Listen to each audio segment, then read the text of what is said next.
Era uma quinta-feira, dia 14 de março de 2022, quando o meu celular vibrou na mesinha de cabeceira e me arrancou de um sono pesado que eu mal conseguia manter nos últimos meses.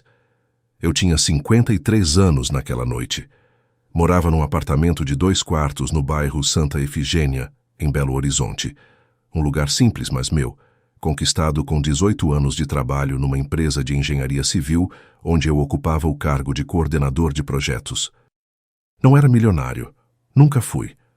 Mas tinha uma vida organizada, um carro quitado, um plano de previdência privada que alimentava há 12 anos e uma conta poupança que eu chamo de reserva de dignidade, porque foi exatamente isso que ela me salvou quando o mundo desabou. O celular continuou vibrando. 3h10. Eu olhei para a tela antes de atender. Era minha irmã, Rosângela. 58 anos, moradora de Contagem, viúva há 4 anos depois que o Mário, marido dela, morreu de infarto. Rosângela e eu nunca tivemos uma relação fácil. Ela era a mais velha dos 3 filhos de Dona Conceição e seu Arthur. Eu era o do meio.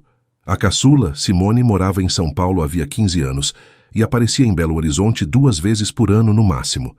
Quando o nome de Rosângela apareceu na tela àquela hora, meu estômago afundou. Porque existem ligações que o corpo reconhece antes da mente. Existem números que aparecem no celular às 3h, carregando um peso que você sente antes mesmo de apertar o botão verde. Atendi. Érico. A voz dela era estranha. Não era a voz de quem estava chorando. Era a voz de quem decidiu não chorar. Meu nome é Érico Magalhães Drummond. 53 anos, engenheiro civil de formação, coordenador de projetos de infraestrutura urbana, natural de Betim, criado em Belo Horizonte. Filho de Dona Conceição Magalhães Drummond, 78 anos, aposentada, professora de matemática por 32 anos nas escolas públicas de Belo Horizonte. Érico, mamãe morreu. 3 palavras. 3 palavras que eu sabia que um dia viriam, que qualquer filho sabe que um dia vai ouvir, mas que não existe preparação nenhuma no mundo que amortece o impacto quando elas chegam. Fiquei em silêncio por uns 5 segundos. O quarto estava escuro. Eu ouvia o barulho de algum carro lá embaixo na rua. Ouvia minha própria respiração. Quando? Foi tudo que consegui dizer. Umas 11h30. Parada cardíaca. Eu estava lá quando aconteceu. Eu processei isso. Minha mãe morreu havia quase 4 horas e minha irmã estava me ligando agora, às 3h. Por que você não me ligou mais cedo? E foi aí, naquele exato instante, que a voz de Rosângela mudou. Foi uma mudança sutil, mas eu a conheço há 53 anos. Conheço cada inflexão, cada variação, cada temperatura diferente que a voz dela pode assumir. E naquele momento, ela assumiu uma temperatura que eu nunca havia sentido antes. Fria, calculada, quase satisfeita. Porque eu precisava resolver algumas coisas primeiro. Eu me sentei na cama. O sono tinha evaporado completamente. Que coisas, Rosângela? Ela fez uma pausa, curta, deliberada, como quem está saboreando o momento antes de dizer algo que planejou dizer por muito tempo. Érico, eu liguei para te dar a notícia porque alguém tinha que dar. Mas quero que você saiba de uma coisa agora, logo no começo, para não ter surpresa depois. Outra pausa. Não vai sobrar nada para você. Pode ir planejando a sua vida, porque a herança da mamãe não tem o seu nome em nenhum lugar. Viva na miséria, seu fracassado. É o que você merece depois de tudo que fez com essa família. Ela desligou. Eu fiquei sentado na beirada da cama com o celular na mão, olhando para a tela escura, ouvindo o silêncio do apartamento. Tinha um copo d'água na mesinha. Peguei, bebi tudo de uma vez. Coloquei o copo de volta. Respirei fundo 3 vezes. E então, olhei para o sofá da sala onde havia um homem dormindo coberto com um cobertor azul.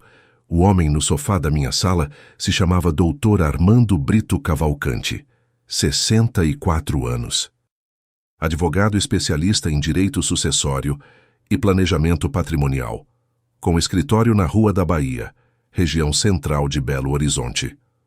Dr. Armando era o meu tio por afinidade, irmão do meu pai falecido, e havia chegado na minha casa 3 dias antes, vindo de Recife, onde morava, especificamente para me ajudar com uma situação que eu já sabia que estava se desenvolvendo há meses. Dr. Armando não estava dormindo por acaso no meu sofá. Ele estava lá porque eu o chamei. Porque eu precisava dele.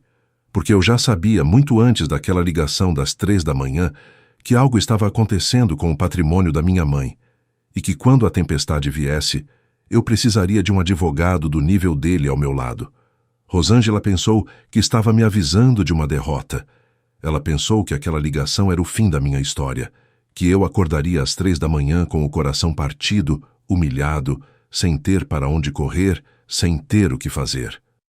O que ela não sabia é que o jogo já havia começado semanas antes, que eu não estava dormindo desprevenido, que o homem que estava no meu sofá havia passado 2 dias inteiros revisando documentos, conversando com cartórios, cruzando datas e verificando registros.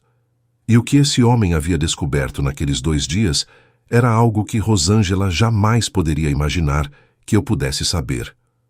Antes de continuar essa história, deixe seu like agora se você quer ver essa pessoa receber o que merece. E me conte nos comentários de onde você está assistindo e que horas são aí. Estou curioso para saber quem está acompanhando a valentia de Omar neste momento. Agora sim, vamos continuar. Levantei da cama, fui até a sala e acendi o abajur pequeno que ficava no canto. Dr. Armando se mexeu debaixo do cobertor. Foi ela? Ele perguntou, sem nem abrir os olhos completamente. Foi. Mamãe morreu às 11h30. Rosângela me ligou só agora. Ele abriu os olhos devagar. Sentou no sofá. Passou a mão no rosto. Tinha 74 anos de vida escrita naquele rosto, sendo 40 deles dedicados ao direito, e eu nunca havia visto um rosto que transmitia mais segurança do que o dele naquele momento. O que ela disse? Repeti as palavras exatas, palavra por palavra, no tom exato em que Rosângela as havia pronunciado. Dr. Armando ouviu sem interromper. Quando terminei, ele ficou em silêncio por alguns segundos, olhando para o chão. Depois levantou os olhos para mim com uma expressão que misturava tristeza profissional com algo que só posso chamar de determinação tranquila. Érico, sinto muito pela sua mãe. De verdade. Era uma mulher extraordinária que eu conheci algumas vezes ao longo dos anos. Ele fez uma pausa. Mas agora precisamos trabalhar, porque a partir de amanhã cedo o relógio começa a correr. Eu assenti. Sentei na cadeira em frente a ele. Me conta o que você sabe até agora, eu disse. Não porque não soubesse, mas porque precisava ouvir em voz alta, estruturado, organizado. Precisava da clareza de quem passou a vida inteira trabalhando com palavras e leis e documentos.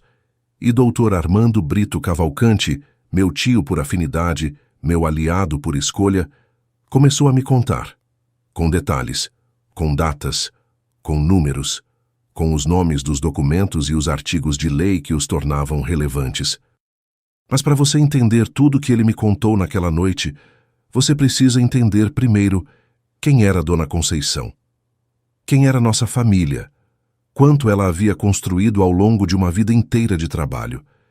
E como uma filha que ela amou com dedicação cega, passou a última década sistematicamente desmontando aquilo que nossa mãe havia construído para proteger os 3 filhos dela, usando como ferramenta o amor incondicional de uma mãe idosa que confiava com os olhos fechados. Dona Conceição Magalhães Drummond nasceu em Betim, Minas Gerais, em 27 de agosto de 1943. Era a 3ª filha de um casal de agricultores que vieram do interior, gente de pouca escola, mas de trabalho honesto, e desde cedo aprendeu que o único caminho sustentável na vida era o estudo aliado ao esforço. Ela se tornou professora de matemática porque amava números com uma paixão que eu herdei pelo menos em parte. Ensinava de um jeito que as crianças entendiam, com paciência e criatividade. E durante 32 anos deu aula nas escolas públicas da Grande Belo Horizonte. Não ficou rica. Professora de escola pública no Brasil nunca ficou rica, mas juntou, economizou, aplicou com sabedoria. e ao longo de 4 décadas construiu um patrimônio que para os padrões dela era considerável.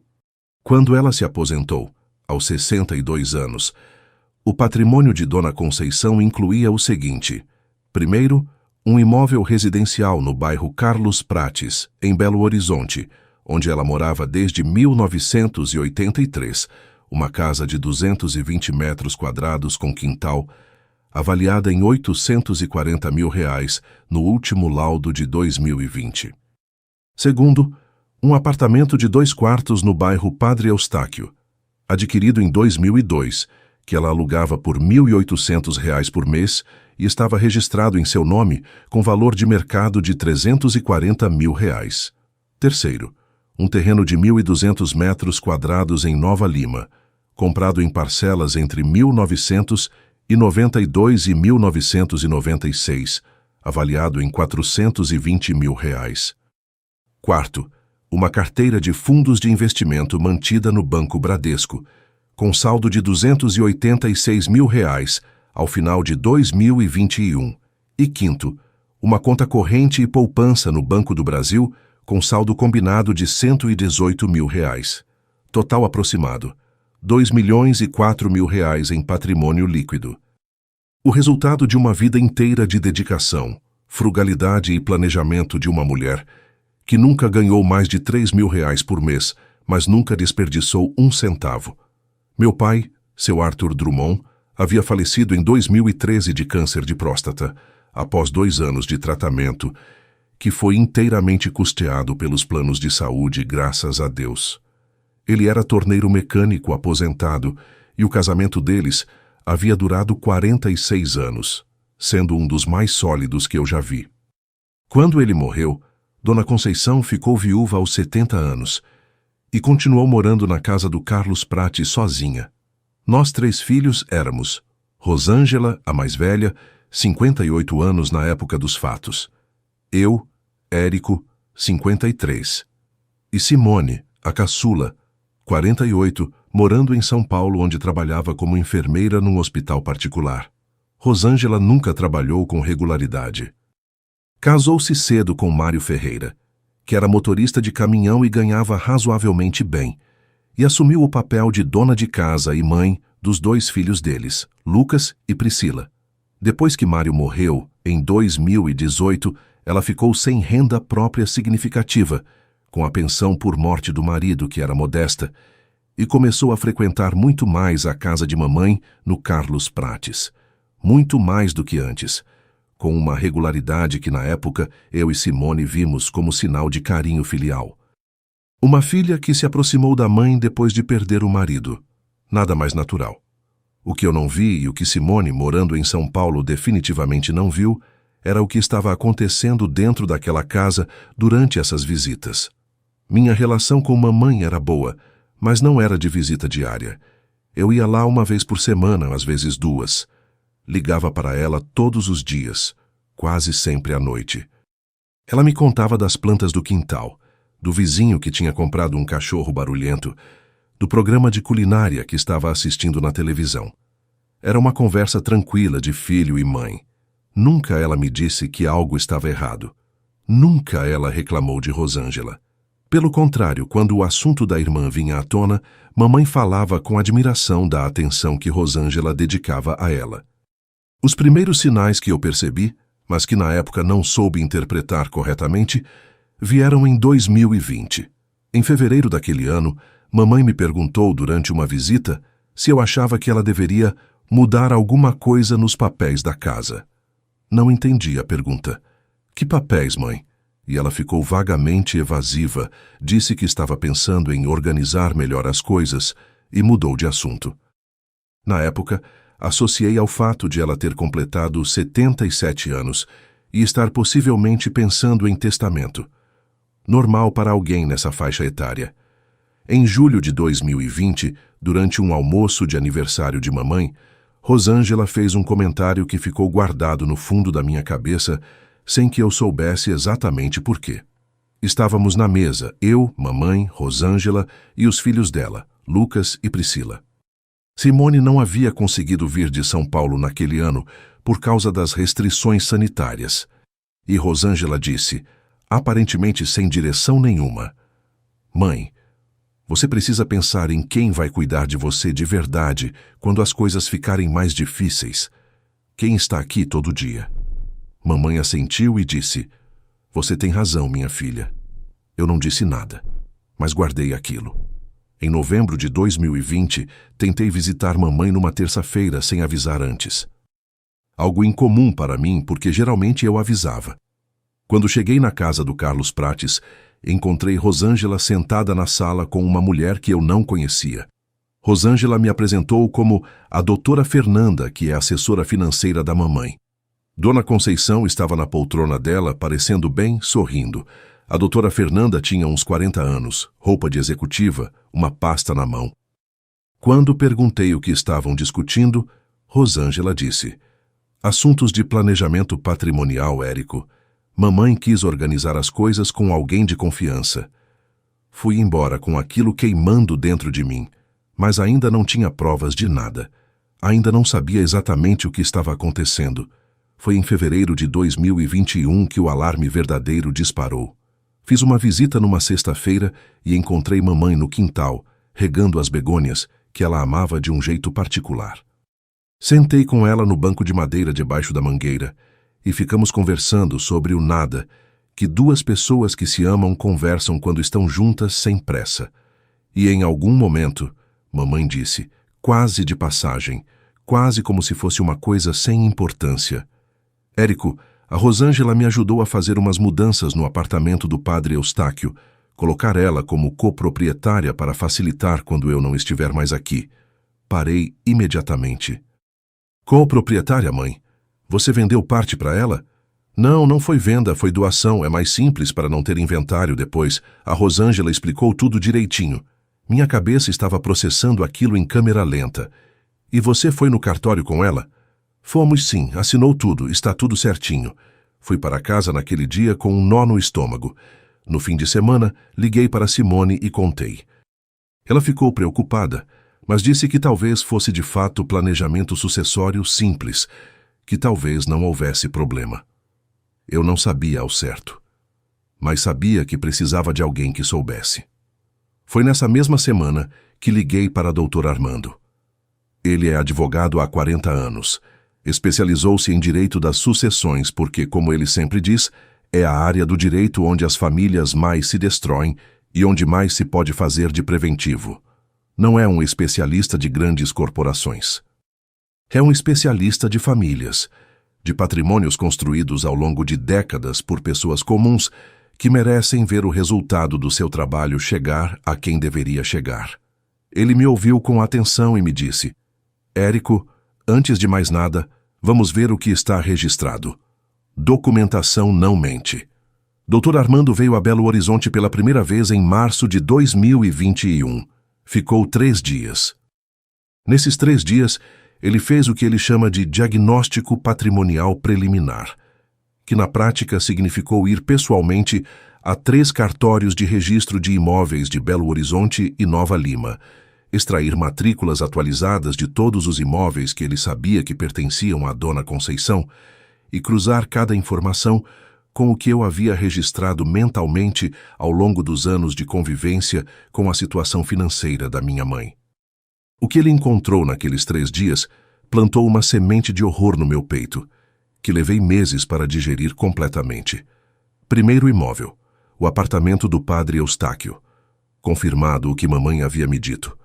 Em 23 de outubro de 2020, o apartamento havia sido objeto de escritura pública de doação parcial, transferindo 50% do bem para o nome de Rosângela Ferreira Drummond.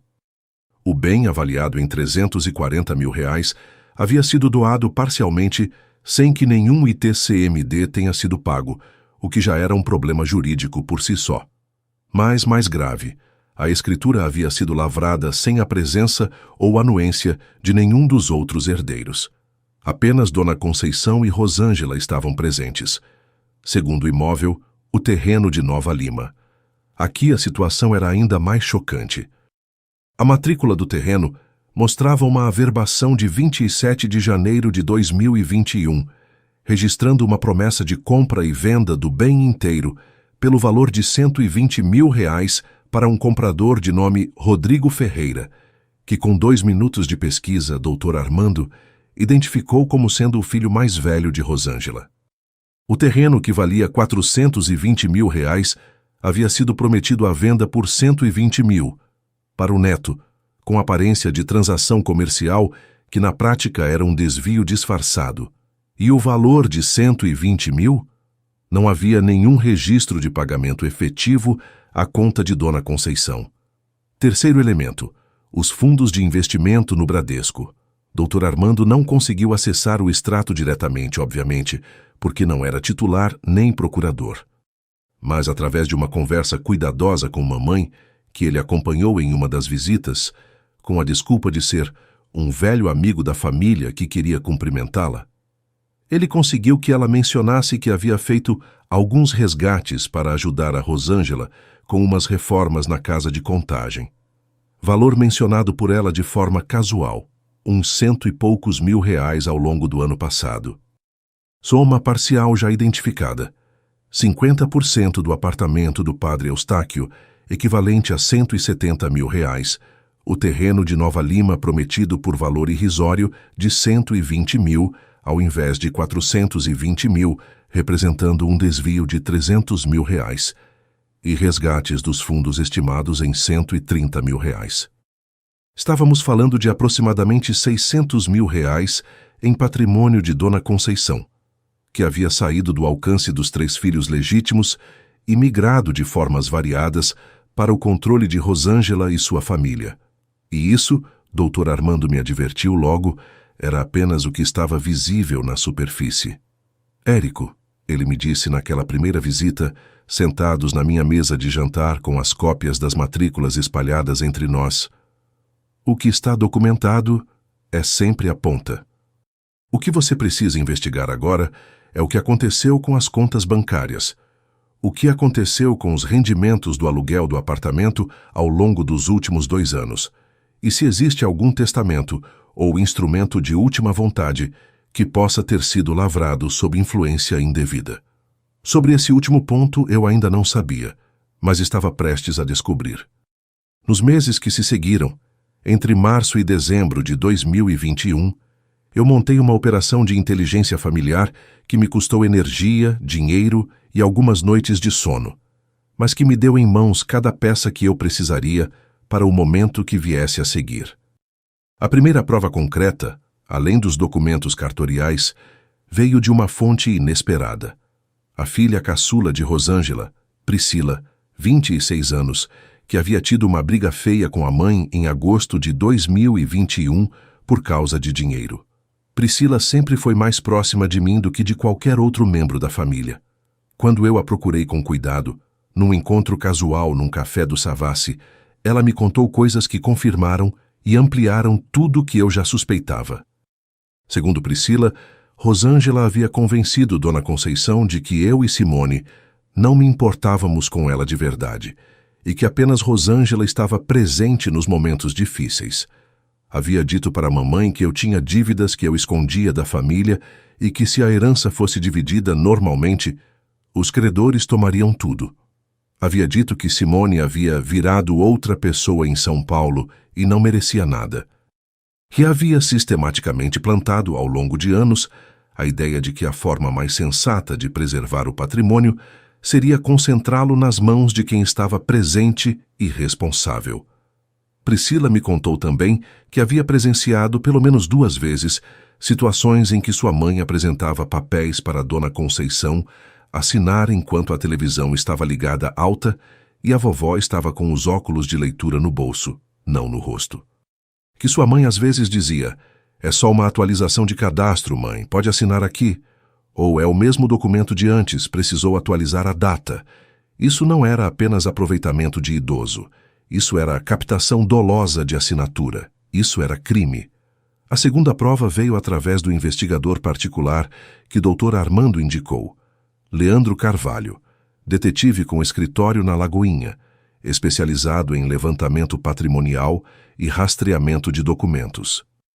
Leandro passou 3 semanas investigando e me trouxe em outubro de 2021 o seguinte: registros de extrato de cartão de crédito de Rosângela mostrando compras consistentes com reforma residencial a partir de julho de 2020, um valor total estimado de R$ 86 mil em materiais de construção, mobília e eletrodomésticos, num período em que Rosângela declarava renda de apenas a pensão de Mário, e a identificação de um advogado de contagem, Dr. Henrique Salave, que havia lavrado um instrumento particular de testamento para Dona Conceição em setembro de 2020, um testamento que eu nunca havia sido comunicado da existência.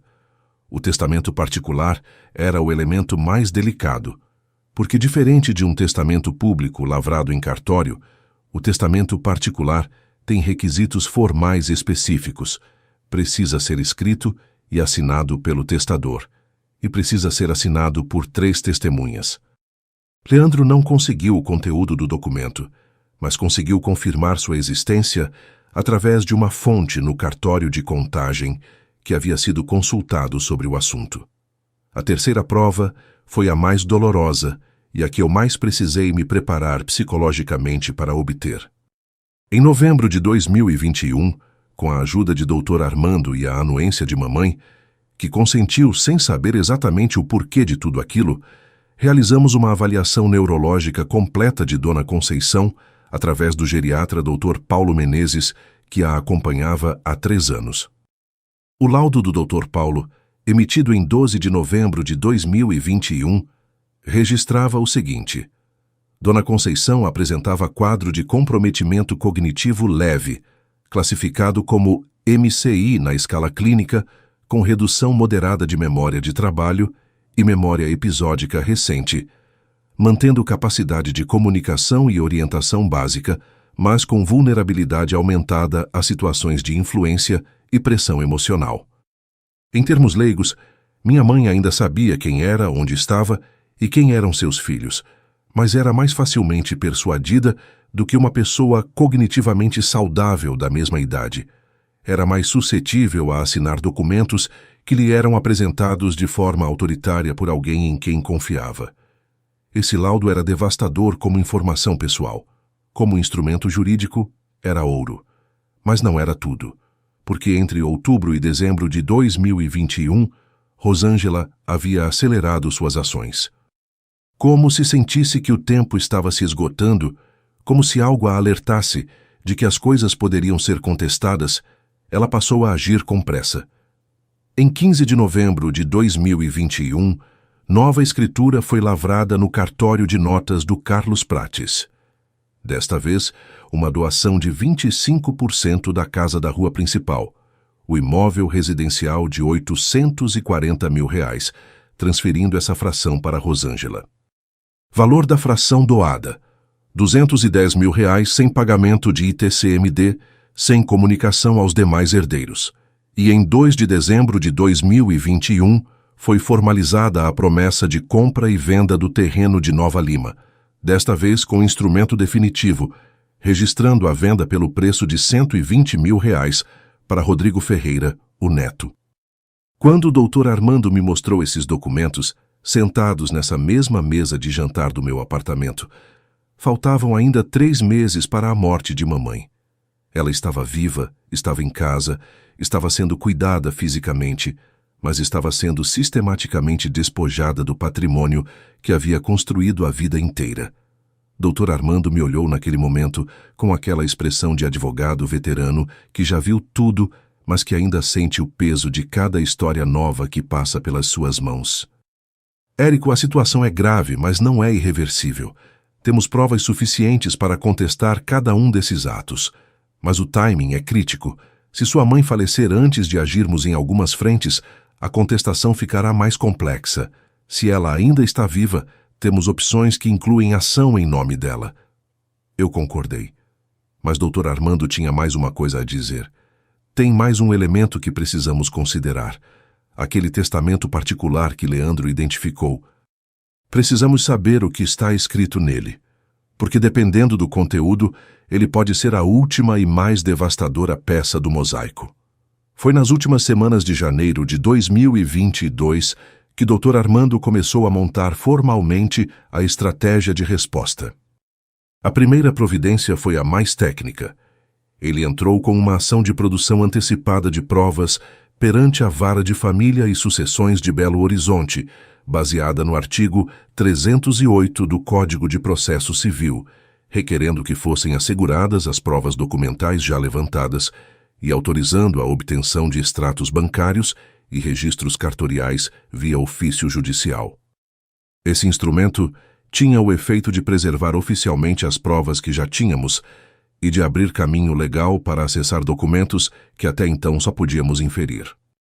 A segunda providência foi entrar com um pedido de interdição parcial cautelar, não para privar minha mãe de sua autonomia, o que jamais foi nossa intenção, mas para criar um registro judicial da vulnerabilidade cognitiva dela e sinalizar formalmente que qualquer ato de disposição patrimonial realizado a partir daquele momento estaria sob escrutínio. O laudo do Dr. Paulo Menezes foi a peça central desse pedido. A terceira providência foi a que Dr. Armando chamou de teatro social, e que eu precisei executar com uma disciplina que custou o que eu tenho de mais valioso: minha paciência. O teatro social funcionava assim. Eu continuava minhas visitas semanais à mamãe como se nada tivesse acontecido. Continuava sendo o filho atencioso, trazendo o pão de queijo que ela gostava da padaria da esquina, sentando no quintal com ela, ouvindo os programas de culinária. Não mencionava uma palavra sobre o que estava investigando. Não demonstrava suspeita nenhuma a Rosângela, que às vezes estava lá quando eu chegava e saía poucas horas depois, com uma expressão que misturava culpa e arrogância numa combinação que eu aprendi a reconhecer, mas nunca a entender completamente. Quando Rosângela estava presente e eu também, as conversas eram superficiais. Ela me falava dos netos, dos concertos da casa de contagem, de um programa de televisão. Eu respondia com educação, com interesse aparente, sem dar nenhuma pista de que sabia qualquer coisa, sem deixar escapar um olhar mais duro, uma pergunta mais precisa, uma palavra mais cortante. Foi durante esse período de teatro social que eu ouvi, numa tarde de domingo em fevereiro de 2022, a conversa que precisava ouvir. Estava na cozinha, ajudando mamãe a preparar um frango assado, quando Rosângela chegou sem avisar. Ela não sabia que eu estava lá. Eu ouvia a voz dela da sala perguntando: "Mãe, você está bem?" E então o som dos passos dela vindo em direção à cozinha. Quando ela entrou e me viu, hesitou por uma fração de segundo antes de compor o sorriso. Fiquei uns 10 minutos conversando com as duas e então disse que precisava ir buscar uma coisa no carro. Saí pela porta da frente, mas não fui até o carro. Fiquei parado no jardim da frente, do lado de fora da janela da cozinha que estava entreaberta, e ouvi. Rosângela disse para a mamãe com voz baixa, mas não baixa o suficiente: "Mãe, o Érico vai tentar meter o bedelho nos seus assuntos. Se ele perguntar qualquer coisa sobre os papéis, você diz que não sabe de nada e que foi ideia minha, mas com a sua aprovação total. Tudo bem?" E ouvi minha mãe responder com aquela voz de quem é mais velho e mais cansado do que deveria ser: "Tá bom, minha filha." Naquele momento, de pé no jardim da casa onde cresci, ouvindo essa troca de palavras, eu senti algo que é difícil de descrever. Não era raiva pura, era uma mistura de raiva com tristeza, com determinação fria. Era a sensação de quem entende finalmente a extensão completa do que está diante dele. Liguei discretamente o gravador do celular e esperei. Rosângela continuou: "E o testamento está em ordem. Doutora Fernanda confirmou que está tudo anotado certinho. Quando a hora chegar, não vai ter o que contestar. O Érico vai ficar com a cara no chão e a Simone nem vai saber o que aconteceu." Mamãe disse: "Rosângela, você sabe que eu gosto muito do Érico." E Rosângela respondeu, com uma frieza que me atravessou como agulha: "Eu sei, mãe, mas gostar não alimenta. E o Érico nunca foi aqui quando você precisou. Quem esteve aqui fui eu." 10 segundos de silêncio, e então mamãe disse, num tom que pareceu pequeno e incerto: "É, você tem razão." Guardei a gravação. Mandei para Dr. Armando por mensagem ainda no jardim da casa. Ele respondeu em menos de 2 minutos. Perfeito. Guarda esse arquivo em 3 lugares diferentes: nuvem, memória física e e-mail. Pode ser determinante. Nas últimas 2 semanas de fevereiro de 2022, Dr. Armando veio para Belo Horizonte pela 2ª vez. Dessa vez, trouxe em sua pasta a seguinte estrutura de resposta, que havíamos montado juntos ao longo dos meses anteriores. Um dossiê de provas contendo as matrículas atualizadas dos 3 imóveis com o histórico completo de transferências, o laudo neurológico do Dr. Paulo Menezes, os registros de investigação de Leandro Carvalho, a gravação da conversa do jardim e declarações escritas de Priscila, a sobrinha, formalizadas através de advogado próprio dela para protegê-la de qualquer represália familiar. Uma petição inicial de ação de anulação de atos jurídicos praticados por pessoa vulnerável, fundamentada no artigo 107 e seguintes do Código Civil Brasileiro, contestando especificamente a doação do apartamento do padre Eustáquio e a doação da fração da casa do Carlos Prates, ambas por vício de consentimento e abuso de vulnerabilidade. Uma representação ao Ministério Público de Minas Gerais relativa a possível crime de captação dolosa de assinatura e estelionato em detrimento de pessoa idosa, tipificado no Estatuto do Idoso, Lei 10.741, de 2003, e uma carta formal ao tabelionato de notas onde os documentos haviam sido lavrados, questionando o cumprimento do dever de diligência do tabelião em verificar a capacidade e voluntariedade do declarante. Na véspera de dormir no meu sofá, na noite de 13 de março de 2022, um dia antes de minha mãe morrer, Dr. Armando me disse algo que ficou comigo. Érico, você fez tudo certo. Você coletou provas, você agiu dentro da lei, você protegeu sua mãe tanto quanto foi possível proteger sem violar a vontade dela. O que vem agora vai ser duro, mas você não vai enfrentar sozinho. Naquela noite, não sabendo ainda que seria a última que minha mãe estaria viva, tentei dormir. E então o telefone tocou às 3 da manhã. Quando o sol nasceu naquele dia 14 de março de 2022, eu já tinha ligado para Simone em São Paulo, que ficou em choque e disse que pegaria o primeiro ônibus disponível. Já tinha telefonado para Dr. Paulo Menezes, o geriatra de mamãe que lamentou profundamente o falecimento, e confirmou que poderia emitir qualquer declaração médica que fosse necessária nos processos que viriam. E já tinha ouvido de Dr. Armando, que havia dormido muito pouco e que tomava café na minha cozinha às 6:30 da manhã, com uma caneta na mão e um bloco de notas na mesa, a sequência exata do que precisávamos fazer nas próximas 72 horas. O falecimento abre o inventário, ele me explicou, com aquela voz calma que eu havia aprendido a confiar completamente. Rosângela vai querer conduzir o inventário extrajudicial porque é mais rápido e porque ela sabe que no cartório é mais fácil manipular do que na vara judicial. Nosso trabalho agora é garantir que esse inventário seja judicial, que seja aberto com todas as partes legítimas e que as irregularidades que identificamos sejam incluídas formalmente desde o primeiro momento. Fui ao Instituto Médico Legal junto com Rosângela naquele mesmo dia. Ela mal olhou para mim quando chegamos. Ficamos lado a lado na fila do IML.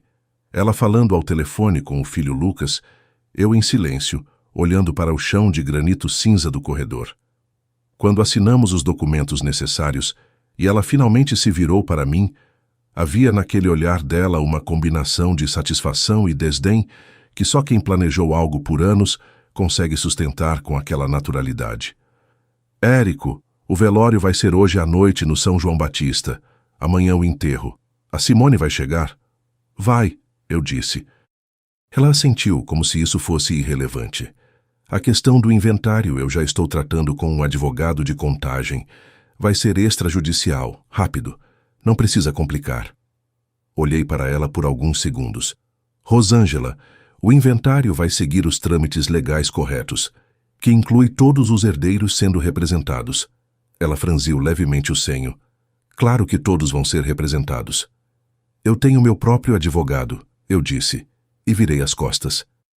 O velório de mamãe foi na noite daquele mesmo dia. Simone chegou de ônibus às 8 da noite, com os olhos vermelhos, e me abraçou no corredor do velório com uma intensidade que dizia que ela entendia, sem que eu precisasse explicar nada, que as coisas iam ser complicadas. Dr. Armando ficou do lado de fora, num carro, esperando. Não era o momento de revelar nada.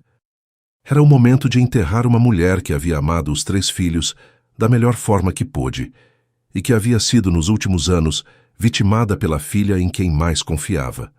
No dia do enterro, 15 de março, depois da cerimônia, quando as pessoas foram se dispersando, Rosângela me chamou de lado num tom que ela provavelmente imaginou soar como autoridade familiar. Era aquele tom de filha mais velha que acredita ter coordenação natural sobre todos os assuntos. Érico, eu tenho todos os documentos em ordem.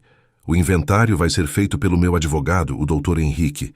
Vai ser simples porque mamãe deixou tudo organizado. Você vai receber o que está previsto no testamento. Olhei para ela com calma. Rosângela, meu advogado vai entrar em contato com o Dr. Henrique ainda essa semana. Não precisa de 2 advogados para uma coisa simples. Eu prefiro, eu disse, e fui embora. Naquela tarde, Dr. Armando protocolou formalmente na Vara de Família e Sucessões da Comarca de Belo Horizonte a petição de abertura de inventário judicial, requerendo que os autos fossem distribuídos ao juízo competente e que fossem notificados todos os herdeiros legítimos. Junto com a petição, foi apresentado o dossiê de provas que havíamos reunido nos meses anteriores, e foi requerida tutela de urgência para bloqueio preventivo de qualquer transação relativa aos imóveis do espólio enquanto durasse o processo. A tutela de urgência foi concedida parcialmente no mesmo dia, pela juíza titular da vara, doutora Cristina Mourão Alves. Bloqueio de qualquer alienação ou oneração dos imóveis identificados como pertencentes ao espólio de Dona Conceição Magalhães Drummond, com registro em cartório de todos os impedimentos. 2 dias depois, em 17 de março, quando Rosângela foi ao cartório de notas de contagem com intenção de registrar a escritura definitiva de transferência integral da casa do Carlos Prates para seu nome, utilizando uma procuração que ela alegava ter recebido de mamãe ainda em vida, o tabelião a informou que o imóvel estava objeto de bloqueio judicial e que nenhum ato poderia ser praticado. Soube disso através de Priscila, que estava presente e me mandou mensagem em tempo real. Rosângela ficou branca. Saiu do cartório sem conseguir completar o ato.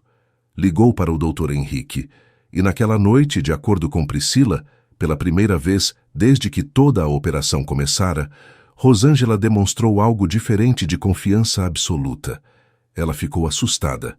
No dia 18 de março, 2 advogados que representavam Rosângela e seu filho Lucas entraram em contato com o escritório de Dr. Armando, requerendo uma reunião extrajudicial para discussão amistosa do espólio.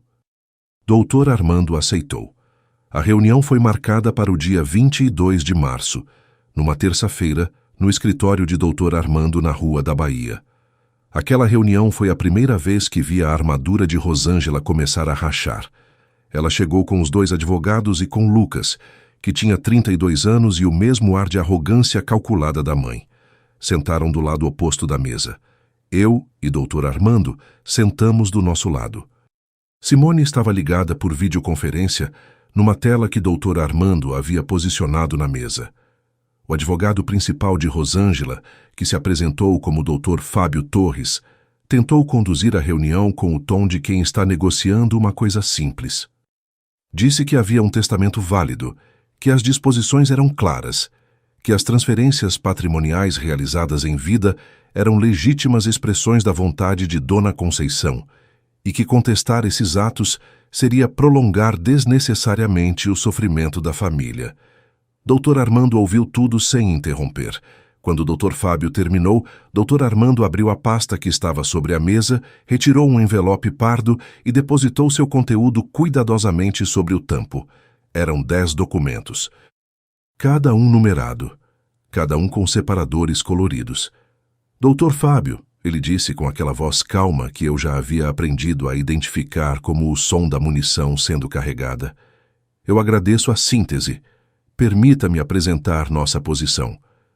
Primeiro documento: a matrícula do apartamento do padre Eustáquio com a averbação da doação, acompanhada de pesquisa que demonstrava a ausência de recolhimento do ITCMD correspondente, em infração à legislação estadual mineira. Segundo documento: o laudo neurológico do Dr. Paulo Menezes, datado de 12 de novembro de 2021, descrevendo o comprometimento cognitivo leve de Dona Conceição e sua vulnerabilidade à influência emocional.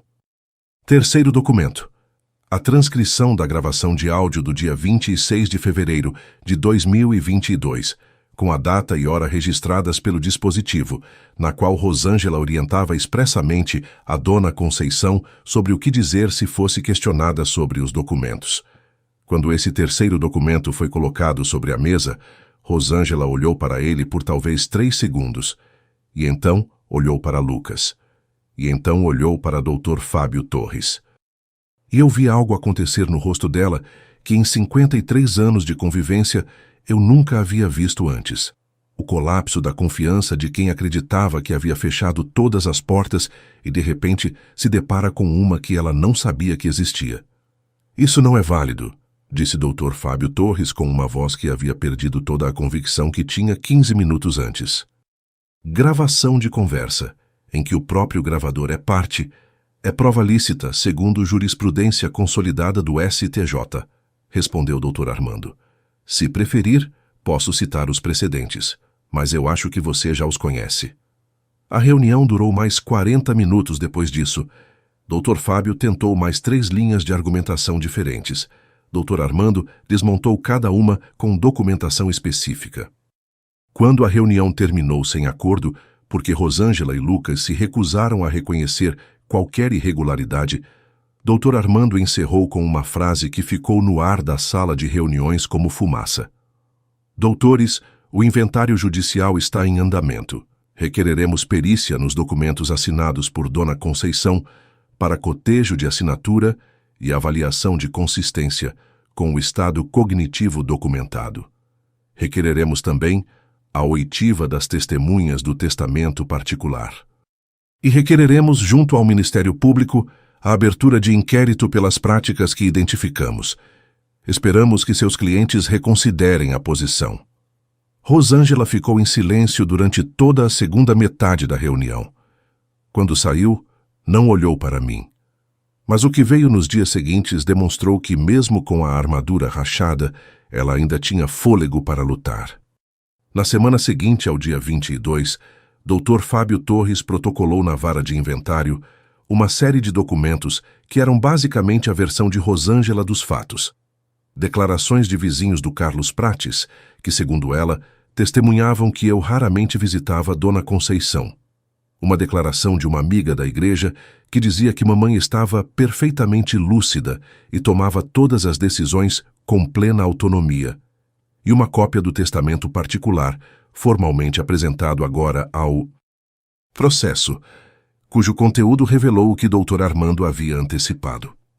O testamento particular, datado de 18 de setembro de 2020, tinha 3 páginas escritas à mão, assinadas por Dona Conceição, com 3 testemunhas identificadas, a própria doutora Fernanda, a assessora financeira apresentada por Rosângela, uma mulher chamada Ivone Santos, que pesquisa posterior identificou como vizinha e amiga próxima de Rosângela em Contagem, e um homem chamado Ricardo Pimenta, cuja identidade ainda estava sendo investigada.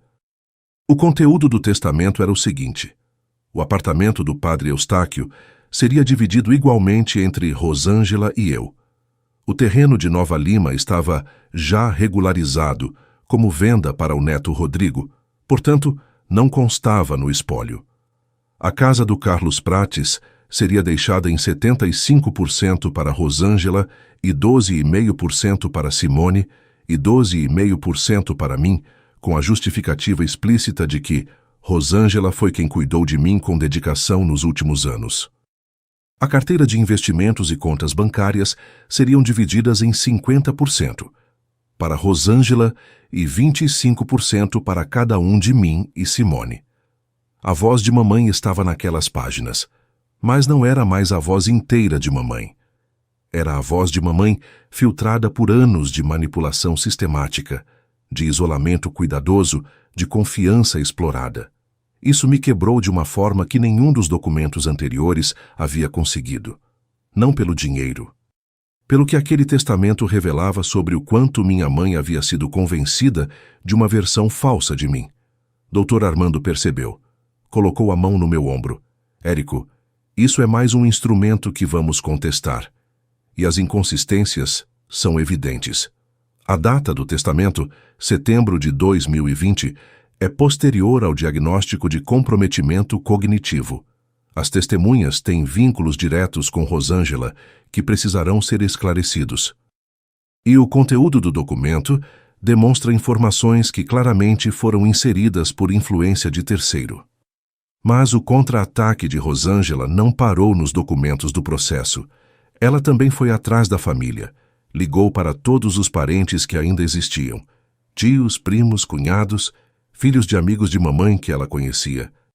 Contou sua versão dos fatos, que eu estava contestando a herança por ganância, que havia negligenciado mamãe por anos, que estava usando um advogado de fora de Belo Horizonte para complicar o que deveria ser simples, que estava desrespeitando a última vontade de uma mulher que havia dedicado a vida aos filhos. Alguns desses parentes me ligaram confusos, alguns apenas deixaram de me ligar. Uma prima, que eu via raramente, mas com afeto, me mandou mensagem dizendo que era uma vergonha usar a morte da tia Conceição para disputar dinheiro. Engoli cada uma dessas ligações, cada uma dessas mensagens, com a mesma disciplina que havia aprendido ao longo dos meses anteriores. Não respondi com agressividade a ninguém. Não entrei em debate público sobre a situação. Quando perguntado, disse apenas que a situação estava sendo tratada pela justiça e que eu confiava que a verdade viria à tona. Mas havia uma frente que Rosângela abriu que era mais próxima e mais delicada. Ela foi ao meu trabalho. Em 4 de abril de 2022, meu gerente imediato na empresa de engenharia me chamou numa conversa discreta no final do expediente. Disse que havia recebido 3 dias antes um e-mail anônimo contendo alegações de que eu estaria enfrentando processos judiciais por apropriação indevida de herança e sugerindo que a empresa deveria investigar meu comportamento ético. O e-mail era anônimo, mas o endereço IP foi rastreado posteriormente, num processo paralelo, até um provedor de internet de contagem. Expliquei ao meu gerente a situação completa. Mostrei os documentos que havia em mão. Ele foi honesto comigo. Disse que não daria credibilidade a e-mails anônimos, mas que a situação estava registrada. Isso era assédio. Isso era tentativa de dano reputacional profissional. E isso também foi documentado e adicionado ao processo. Mas foi o que aconteceu em 23 de abril que realmente escalou tudo. O filho de Rosângela, Lucas, apareceu na porta do meu apartamento em Santa Efigênia em uma tarde de sábado. Sem avisar, sem ligar antes. Simplesmente tocou o interfone. Subi para abrir a porta e Lucas estava de pé no corredor com um envelope nas mãos e uma expressão que queria ser intimidadora. 32 anos, 1,80 m, mais alto que eu, com a postura de quem chegou para dizer algo que havia ensaiado. Tio Érico, ele disse, com aquele tio carregado de ironia. Minha mãe mandou entregar isso. O envelope continha uma proposta de acordo extrajudicial. Eu desistiria de todas as contestações processuais e aceitaria os termos do testamento em troca de um pagamento adicional de R$40 mil, em reconhecimento à contribuição de Érico para o bem-estar familiar ao longo dos anos. R$40 mil. Esse era o preço que Rosângela colocava na minha parte legítima de uma herança que, conservativamente, valia mais de R$300 mil para cada um dos 3 filhos, considerando apenas os bens não contestados. Peguei o envelope. Olhei para Lucas por alguns segundos. Lucas, você vai receber a resposta pelo canal oficial, pelo advogado. Ele ficou me olhando como se esperasse uma reação diferente, uma rispidez, uma explosão, algo que ele pudesse usar depois. Não dei nada disso. Pode ir, eu disse, e fechei a porta. Mandei o envelope para Dr. Armando naquele mesmo dia. Ele fotografou tudo, registrou como prova adicional de que havia negociação em curso fora do processo e protocolou notificação de que qualquer proposta de acordo deveria ser feita através dos advogados das partes, nos termos da ética processual. Nos dias seguintes, aconteceram duas coisas simultaneamente que mudaram o equilíbrio da situação de forma definitiva. A primeira, a perícia grafotécnica nos documentos do testamento, determinada pela juíza doutora Cristina Mourão Alves, foi realizada pela perita oficial do tribunal, doutora Mariana Fonseca, que analisou as 3 páginas do testamento particular e as confrontou com amostras de assinatura de Dona Conceição, extraídas de documentos anteriores de período cognitivamente estável, como declarações de imposto de renda, contratos de aluguel do apartamento e correspondências formais datadas entre 2010 e 2018. O laudo da doutora Mariana, entregue em 12 de maio de 2022, foi categórico. A assinatura da página 3 do testamento, a que continha as disposições principais sobre a distribuição dos bens, apresentava características grafotécnicas inconsistentes com as amostras do período de referência, indicando provável execução sob condição de pressão física ou cognitiva distinta da normalidade. Em termos simples, a assinatura da última página estava diferente das assinaturas de referência de mamãe, de um jeito que a perícia não conseguia explicar como variação natural de escrita. A segunda, Leandro Carvalho, o investigador, identificou Ricardo Pimenta, a terceira testemunha do testamento.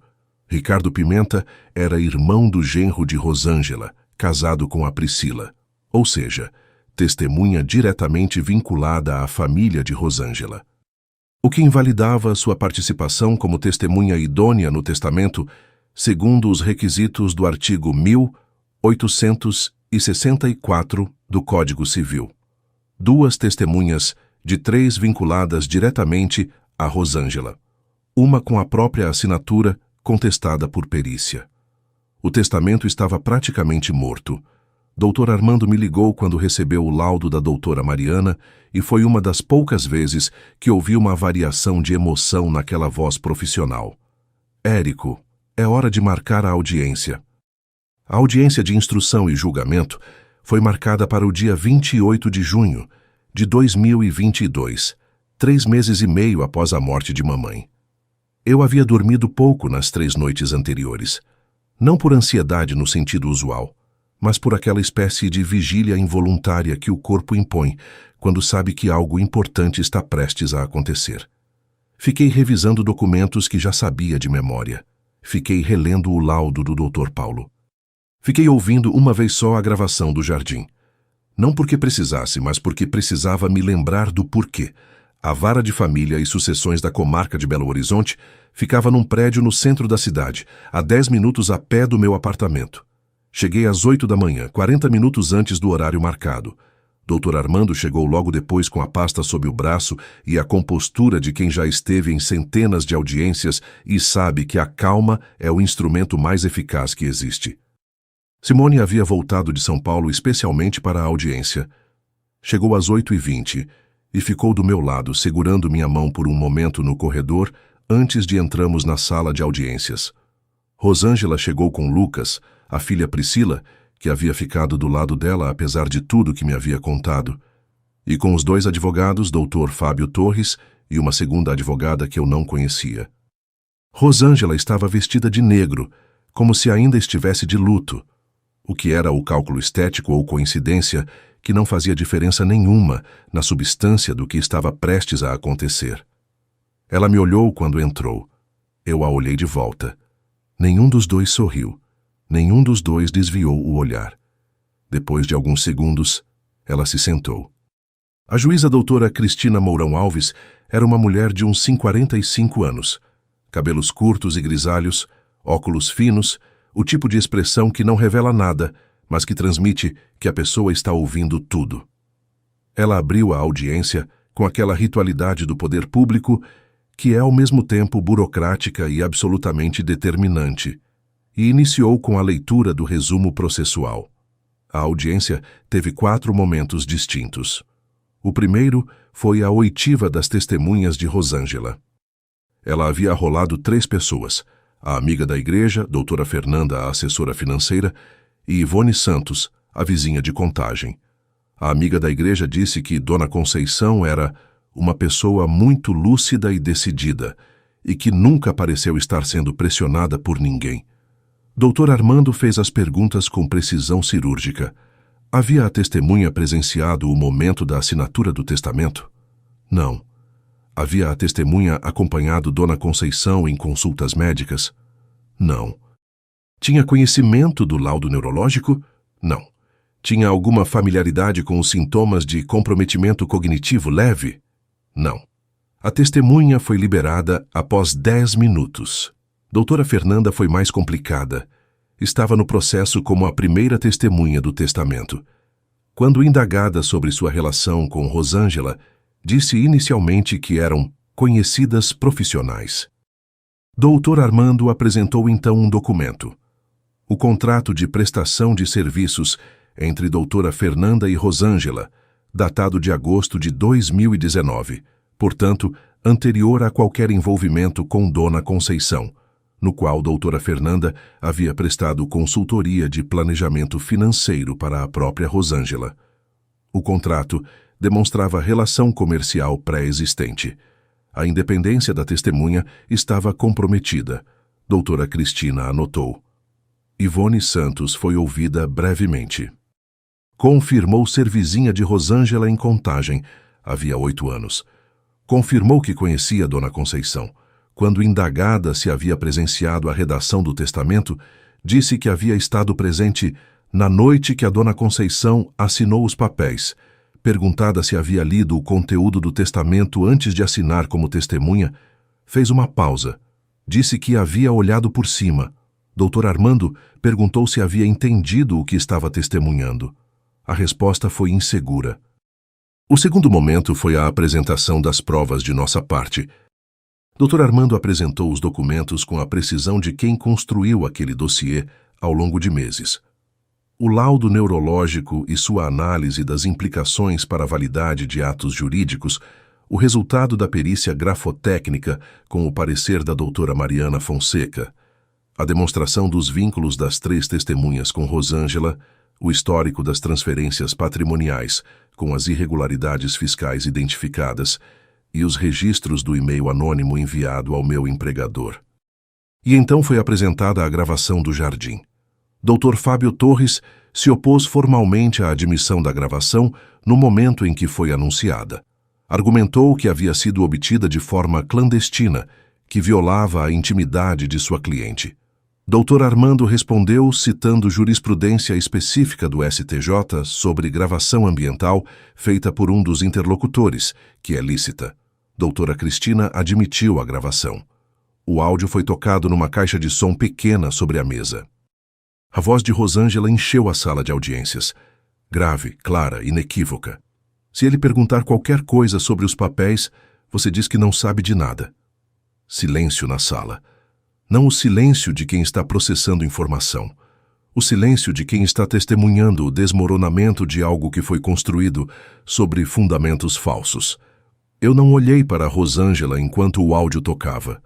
Olhei para a mesa. Porque sabia que se olhasse para ela, alguma coisa em mim ia se mover numa direção que não queria que se movesse. Não queria sentir satisfação no momento em que o sofrimento da minha mãe estava sendo exibido como prova. Queria apenas que a verdade chegasse onde precisava chegar. O terceiro momento foi o depoimento pessoal de Rosângela, que ela havia requerido dar espontaneamente. Ela subiu à cadeira de testemunha com postura ereta, voz firme, e começou a falar com a convicção de quem ensaiou muito. Disse que havia dedicado os últimos 4 anos da vida a cuidar de uma mãe que seus irmãos haviam abandonado, que eu visitava mamãe uma vez por semana quando me lembrava, que Simone morava em São Paulo e mal aparecia, que ela, Rosângela, estava lá todos os dias, levando comida, levando remédio, levando companhia. que o que ela havia feito com o patrimônio de mamãe havia sido feito com a orientação e a vontade clara de Dona Conceição, que queria recompensar quem havia sido fiel. Foi longa, foi emocionalmente articulada. Algumas pessoas na sala certamente se moveram internamente ao ouvir.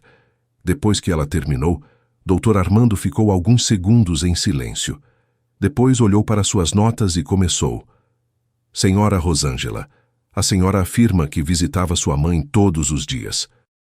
A senhora poderia informar ao juízo a data de cada visita, considerando que o condomínio do Carlos Prates possui registro de acesso eletrônico por biometria ou portaria, documentação que foi requerida e obtida mediante ofício judicial? Uma pausa. Eu não tenho as datas exatas de cabeça. Claro. Para auxiliar a memória da senhora, os registros de acesso obtidos judicialmente mostram que entre janeiro de 2020 e agosto de 2021, a senhora esteve na casa de sua mãe em 63 dias distintos, não todos os dias, 63 dias em 18 meses. Em contrapartida, os registros mostram que Érico Magalhães Drummond esteve presente em 142 dias no mesmo período. Silêncio. A senhora afirma também que as transferências patrimoniais foram feitas com plena vontade de Dona Conceição. A senhora tinha conhecimento do laudo neurológico datado de novembro de 2021 que documentava comprometimento cognitivo leve de sua mãe? Minha mãe estava bem. Responda objetivamente. A senhora tinha conhecimento do laudo? Uma pausa mais longa. Não. Então a senhora, ao conduzir atos de disposição patrimonial com sua mãe, após setembro de 2020, não tinha informação sobre o estado cognitivo documentado dela? Minha mãe estava bem, ela repetiu, com uma voz que havia perdido a firmeza inicial. Doutor Armando, disse doutora Cristina. A testemunha respondeu. Com a devida licença, doutora. Ele pausou. Uma última pergunta. A senhora reconhece sua voz na gravação que foi apresentada? Rosângela ficou em silêncio por 4 segundos que pareceram 4 minutos. Reconheço. O quarto momento foi a deliberação e a decisão de doutora Cristina, que não foi imediata. A juíza designou para 30 dias depois a publicação do acórdão dentro do prazo legal. Mas antes de encerrar a sessão, ela disse algo que ficou registrado na ata da audiência e que eu guardo como uma das frases mais importantes que já ouvi num ambiente oficial. Os documentos e as provas apresentadas neste processo indicam, de forma consistente e convergente, que a vontade da falecida Conceição Magalhães Drummond foi sistematicamente intermediada por influência externa em condição de vulnerabilidade cognitiva documentada. O tribunal está ciente da gravidade dessas conclusões e procederá com a devida responsabilidade. E encerrou a sessão. No corredor, depois da audiência, Lucas Ferreira ficou de pé perto da porta da sala, com aquele olhar de quem acabou de ver o chão ceder sob os pés. Dr. Fábio Torres saiu primeiro sem olhar para ninguém. Rosângela saiu em seguida. Ela passou por mim no corredor. Parou por um segundo. Me olhou de um jeito que eu nunca havia visto nela antes. Não raiva, não desprezo, não a arrogância de quem acredita que venceu. Era algo mais vazio, como quem acaba de entender que passou anos construindo algo sobre base falsa e que o custo disso é maior do que imaginava. Não disse nada. Continuou andando. O acórdão veio em 28 de julho de 2022, 30 dias depois da audiência, como previsto. Doutora Cristina decidiu o seguinte: o testamento particular de 18 de setembro de 2020 era nulo por vício formal, considerada a inidoneidade das testemunhas e as inconsistências grafotécnicas identificadas em perícia. A doação do apartamento do padre Eustáquio era anulada por vício de consentimento, fundamentado no estado de vulnerabilidade cognitiva da doadora, documentado em laudo médico, conforme artigo 107 do Código Civil. A doação da fração de 25% da casa do Carlos Prates era igualmente anulada pelos mesmos fundamentos. A promessa de compra e venda do terreno de Nova Lima para Rodrigo Ferreira, pelo valor de R$ 120 mil, era declarada lesiva e simulada, determinando-se o retorno do bem ao espólio, ou o pagamento da diferença entre o valor declarado e o valor de mercado estimado em laudo pericial que seria realizado nos 30 dias seguintes. Adicionalmente, o juízo determinou a remessa de cópia integral dos autos ao Ministério Público de Minas Gerais para a apuração de possível prática de crime contra a pessoa idosa vulnerável nos termos do Estatuto do Idoso. O espólio de Dona Conceição Magalhães Drummond seria dividido em 3 partes iguais entre os herdeiros legítimos, Rosângela, Érico e Simone, cada qual com direito a 1/3 do patrimônio líquido, que seria calculado após avaliação pericial e deduzidas as despesas do processo. Total do espólio depois das avaliações periciais e deduções, R$ 1.740.000, dividido em 3, R$ 580 e R$ 1.333 para cada herdeiro. As consequências imediatas foram as seguintes. Rosângela e Lucas perderam o controle que haviam acreditado que teriam sobre o patrimônio de mamãe. Rodrigo Ferreira, o neto, foi notificado de que o terreno retornaria ao espólio, mediante pagamento da diferença avaliada, o que significava que ele ou pagaria R$ 300.000 adicionais ou devolveria o bem. A doutora Fernanda perdeu a credibilidade como profissional num processo público que ficou documentado nos autos judiciais. Que o doutor Henrique, o advogado de Contagem que havia lavrado o testamento viciado, passou a ser investigado pela OAB Minas Gerais por conduta contrária à ética profissional. Mas a consequência que mais pesou não foi financeira, foi reputacional, dentro da família.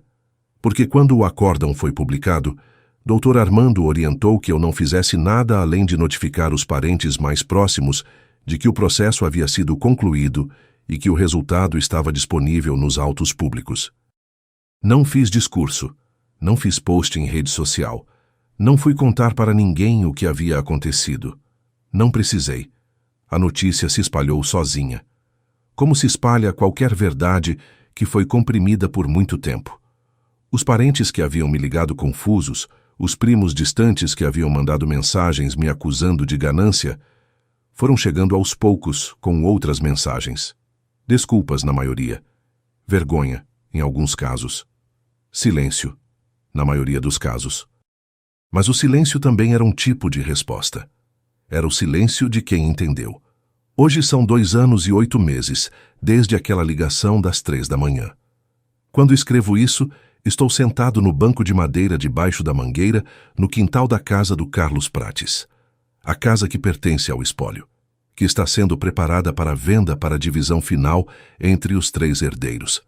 Esta é uma das últimas vezes que vou sentar neste banco. Talvez a última. As begônias de mamãe ainda estão aqui. Ninguém teve coragem de tirá-las. Vou contar o que aconteceu com cada um depois daquele veredicto, porque acho que você merece saber o desfecho completo de uma história que não tem apenas um capítulo. Rosângela. Ela não falou comigo por 11 meses depois da audiência. Depois de 11 meses, ligou numa tarde de sexta-feira. Eu atendi sem saber o que esperar. Ela não pediu desculpas de imediato. Ficou em silêncio por uns 10 segundos e então disse, com uma voz que era mais velha do que eu me lembrava: Érico, eu errei muito. Não continuou, não justificou, apenas disse isso.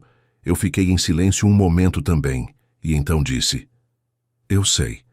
Não houve reconciliação instantânea, não foi um abraço de novela com choro de fundo. Foi 2 pessoas adultas que se conhecem há 50 anos e que carregam o mesmo peso de uma perda, começando muito devagar a tentar entender o que sobrou. Hoje conversamos ocasionalmente, não é próximo, mas é real. E real, aprendi, vale mais do que o que parece próximo, mas é construído sobre falsidade. Lucas passou por um processo mais difícil. Foi notificado pelo Ministério Público como parte envolvida nas investigações do espólio, mas o inquérito foi encerrado sem denúncia formal em relação a ele, por ausência de provas de participação direta nos atos viciados. A experiência o afetou. Priscila me contou que ele ficou deprimido por meses, que procurou terapia, que começou a questionar muita coisa sobre como havia sido criado.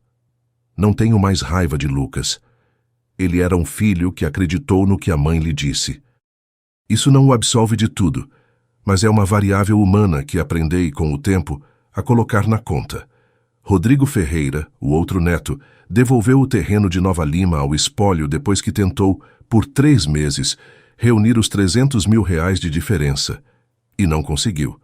O terreno foi avaliado em R$435 mil na perícia final e foi vendido a um incorporador por esse valor, compondo o espólio. Dr. Armando voltou para Recife depois que o processo foi encerrado. Fala comigo por telefone pelo menos uma vez por mês. Não cobrou o que cobrava por um processo desse tamanho. Cobrou a metade e disse que o restante era investimento em fazer a coisa certa. Tenho uma dívida com ele que não é financeira e que não tem prazo de pagamento. Simone voltou para São Paulo depois que o processo foi concluído e a divisão do espólio foi homologada. Os R$581 mil que recebeu como herança mudaram substancialmente sua vida financeira. Ela sempre foi a mais calada da família, a que menos briga, a que mais observa. Quando nos falamos por telefone, ela diz que sente falta de mamãe de um jeito específico. Sente falta de uma versão de mamãe que existiu antes da doença cognitiva começar a roubar as bordas da sua personalidade. A mamãe que ela conheceu quando era criança. Eu entendo isso completamente. A casa do Carlos Prates vai ser vendida no início do ano. Já temos comprador, um casal jovem com um filho pequeno.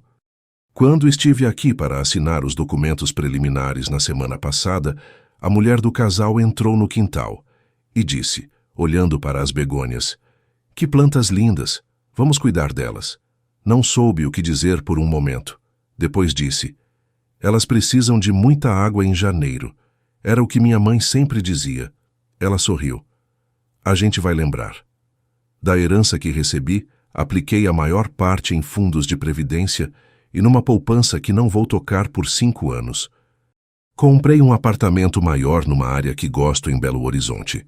Não para exibir, para ter espaço para receber as pessoas que importam, para ter um quarto a mais quando Simone vier visitar, para ter uma varanda onde posso sentar no fim do dia e pensar.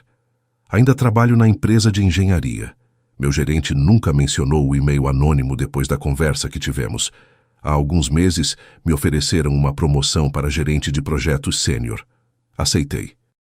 O que aprendi com tudo isso não cabe num resumo limpo, mas há coisas que eu sei agora, com uma clareza que antes não tinha. Aprendi que o silêncio estratégico é mais poderoso do que qualquer resposta emotiva. Que cada vez que eu teria podido explodir de raiva e não explodir, preservou uma peça do quebra-cabeça que eu precisaria usar mais tarde. Aprendi que os documentos não mentem. Que o papel registrado num cartório, a data num laudo médico, a voz numa gravação de celular são instrumentos que a verdade usa para se defender quando ninguém mais a defende. Aprendi que pedir ajuda não é fraqueza, que ligar para Dr. Armando, que montar aquela estrutura de resposta meses antes da tempestade chegar, que aceitar que eu não sabia o suficiente sobre direito sucessório para enfrentar aquilo sozinho, foi talvez a decisão mais corajosa que tomei em toda essa história. Que aprendi com mais dor do que eu gostaria, que o amor familiar não é uma proteção automática contra a ganância. Que as pessoas que mais amamos são as que têm mais acesso aos nossos pontos vulneráveis. Que isso não significa que devemos desconfiar de todo mundo, mas que devemos ser capazes de enxergar o que está na frente dos nossos olhos, mesmo quando o que está na frente dos nossos olhos veste a face de quem amamos. Mamãe me amou. Disso eu não tenho dúvida. Ela foi manipulada a acreditar em coisas sobre mim que não eram verdade, e isso a fez tomar decisões que ela não teria tomado com a mente inteiramente livre. Mas o amor dela era real. A voz dela no banco do jardim, dizendo que gostava muito de mim, era real. O sorriso com que ela me recebia quando eu chegava com o pão de queijo da padaria era real. Tenho uma foto dela no meu apartamento novo. Ela está no quintal do Carlos Prates, sentada no banco de madeira de chapéu de palha, regando as begônias com uma expressão de concentração que era tipicamente dela. A foto é de 2018, antes de qualquer coisa, quando ela ainda estava inteira. Quando acordo mais cedo do que deveria às vezes, especialmente nas madrugadas de março, quando algum carro lá embaixo faz um barulho parecido com o barulho daquela madrugada de 2022, eu olho para essa foto e penso: eu fiz o que precisava ser feito, não pela herança, pelo direito de que a verdade sobre ela não fosse enterrada junto com ela. Você que está ouvindo isso agora, seja onde estiver, precisa saber uma coisa que leva tempo para aprender, mas que quando aprende, não esquece mais. A dignidade não é o que você tem quando tudo dá certo. A dignidade é o que você preserva quando tudo está dando errado e você ainda decide agir direito. Foi isso que tentei fazer. Não sei se sempre consegui da forma mais perfeita, mas tentei. Obrigado por ter chegado até o final dessa história comigo. Se você está assistindo o canal Valentia de Omar pela primeira vez, seja bem-vindo. Se já é parte dessa família que acompanha essas histórias aqui, você sabe que cada relato que a gente traz é real na sua essência, é verdadeiro no seu peso, e é contado com o único objetivo de mostrar que a dignidade e a justiça, quando perseguidas com método e paciência, chegam. Nem sempre rápido, nem sempre sem custo, mas chegam. Deixa o seu like agora se essa história tocou em algo dentro de você. Se te fez pensar em alguém da sua vida, numa situação que você conhece, numa luta que você está travando ou já travou. O like é a sua forma de dizer que esse tipo de conteúdo importa, e ele importa demais para a gente continuar fazendo. Se inscreva no canal se ainda não está inscrito. Ativa o sininho para não perder nenhum novo episódio da Valentia de Omar. E agora eu quero ouvir de você. Você já passou por uma situação em que alguém muito próximo usou a sua confiança contra você? Ou conhece alguém que passou? Conta nos comentários. Não precisa ser nome, não precisa ser detalhe. Só me diz, você reconheceu alguma coisa dessa história na sua vida? Porque essas histórias existem em silêncio em milhares de famílias. E quanto mais a gente fala, quanto mais a gente traz para a luz, menos poder esse silêncio tem. Compartilha esse vídeo com alguém que precisa ouvir que é possível agir com dignidade mesmo quando o mundo está desmoronando. Às vezes, a pessoa mais importante para ouvir uma história assim não é você, é alguém que você conhece e que está passando por isso agora sem saber que tem saída. Eu sou Omar, e isso foi mais um episódio da Valentia. Nos vemos na próxima história. Sonnet 4.5 Claude é uma IA e pode cometer erros. Por favor, verifique as respostas.